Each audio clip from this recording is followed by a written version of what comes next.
La richesse économique, écologique et paysagère du pays du Val d'Adour s'explique en partie par la présence de l'eau. Le fleuve Adour est la principale artère de vie de ce territoire. La préservation de son fonctionnement, créateur d'un écosystème particulier, riche et fragile, est l'une des préoccupations majeures de ses habitants. Des dizaines d'espèces peuplent cet écosystème. Méandres, bras morts, saules, chênes, frênes, peupliers noirs forment un couloir végétal intimement lié à la rivière, qui accueille aussi des biotopes d'une grande richesse ornithologique. Cet écosystème est intégré dans le dispositif Natura 2000. L'objectif est de maintenir l'équilibre écologique de la vallée de l'Adour. Malgré la dégradation de l'eau due à la culture intensive du maïs et à l'extraction de granulats, ce territoire conserve avec intérêt son patrimoine naturel. Les lacs artificiels constituent également des sites d'intérêt paysager et environnemental. Ce sont des refuges pour les petits reptiles, poissons et oiseaux migrateurs.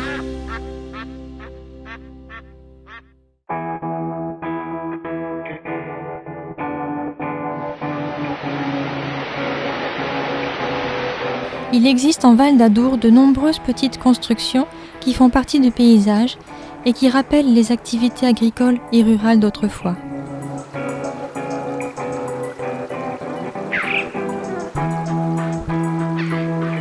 De l'Adour et de l'Éché prennent naissance des canaux qui parcourent le bourg de Maubourguet. Les plus anciens datent du XIIe siècle.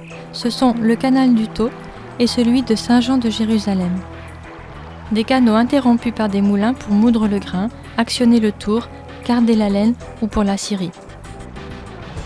Le canal de Pourcarence servait au drainage en hiver et à l'irrigation en été. Sur le canal du Bouscaret se trouve le moulin où fut découverte la mosaïque du dieu Océanus.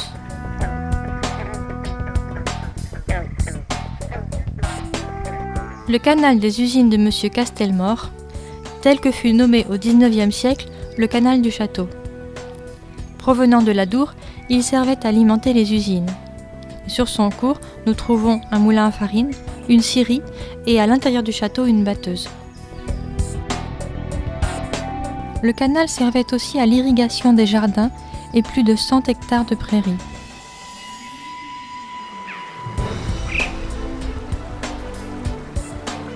Le développement économique de Vic en Bigorre s'explique notamment grâce à ce canal. Il traverse le centre de la ville pour alimenter les différents moulins. Depuis 7 siècles, ce canal fournit la force hydraulique, économique et industrielle pour les 4 moulins à farine situés sur son tracé.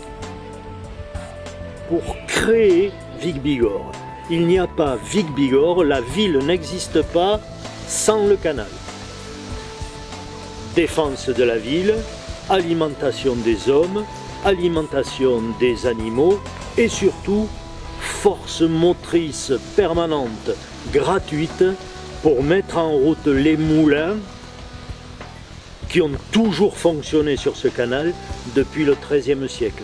Et des moulins d'une assez grande variété, puisque vous pouvez avoir des moulins à grains comme 500 mètres plus haut, on dira des moulins à farine, mais il y a eu aussi des moulins forgerons pour battre le fer, que l'on appelle chez nous les martinets, comme en pays catalan ou en Roussillon.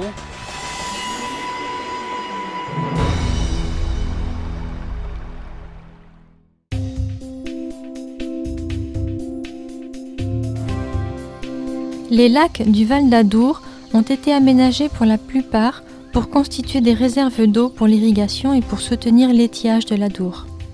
Les lacs du Val d'Adour sont des lieux de tranquillité et de loisirs pour leurs habitants et pour les touristes. Des bassins construits par l'homme et qui sont devenus l'habitat de diverses espèces animales et végétales. Le syndicat du lait regroupe des exploitants agricoles et est propriétaire du lac qui a été créé pour l'irrigation en 1972.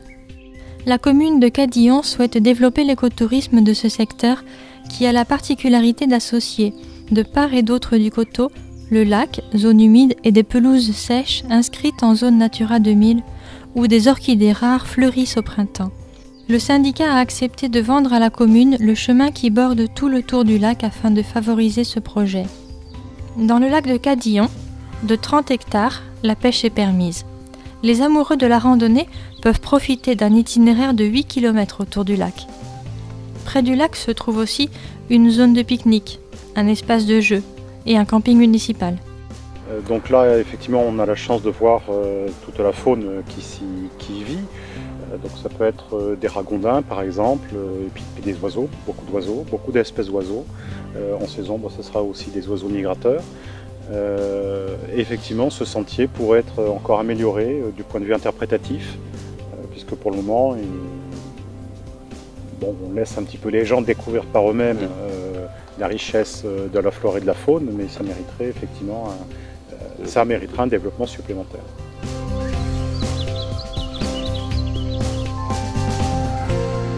Le lac du Louette nous invite à une promenade d'un peu plus d'1 heure dans son entourage.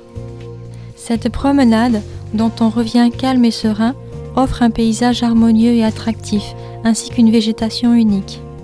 Le pourtour du lac a été aménagé en sentier très facilement praticable et adapté aux handicapés. À proximité se trouvent des tables et des chaises pour pique-niquer. Dans le fond, un poste d'observation pour les passionnés d'ornithologie.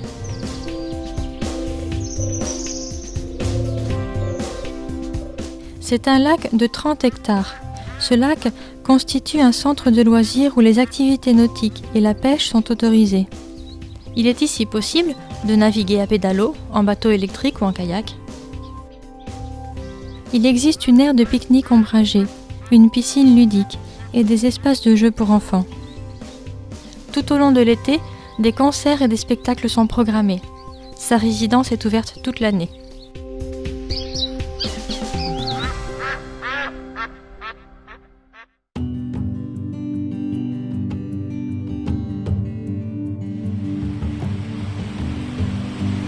Depuis sa création, le pays du Val d'Adour a travaillé à la création d'un réseau de techniciens rivières. Les objectifs étaient la création d'une maison de l'eau et un entretien cohérent des cours d'eau à l'échelle du terroir. Les institutions politiques travaillent à une gestion qualitative de l'eau, afin d'éviter les pollutions agricoles et non agricoles et préserver les milieux naturels aquatiques. La vallée de l'Adour fait partie du réseau Natura 2000. Son objectif est de protéger les habitats et les espèces remarquables d'Europe. Sélectionné principalement pour ses forêts alluviales, ce lieu abrite aussi une flore et une faune très diversifiées.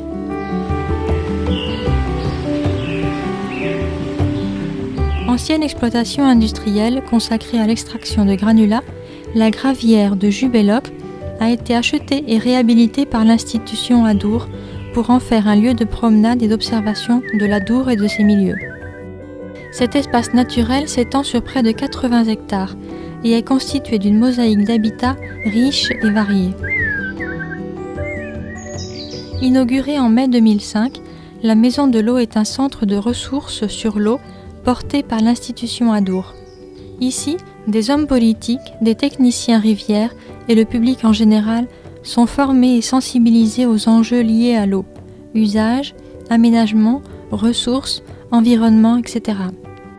La Maison de l'eau travaille conjointement avec des collectivités et des associations pour mener à bien ces actions.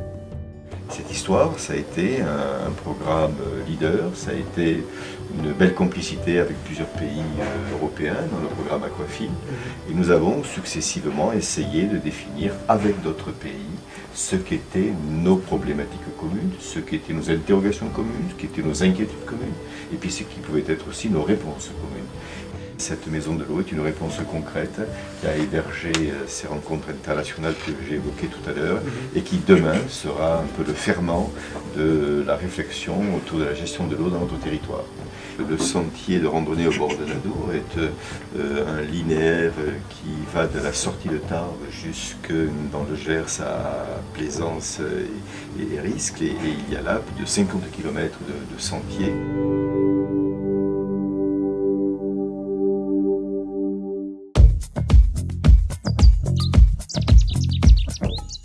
Le Val d'Adour est l'exemple vivant de la prise de conscience concernant l'environnement. L'eau a été synonyme de vie dans l'histoire de ce territoire. L'eau qui a été et qui est source d'énergie, source de vie pour l'homme, les animaux et les plantes, source de tourisme et source de progrès.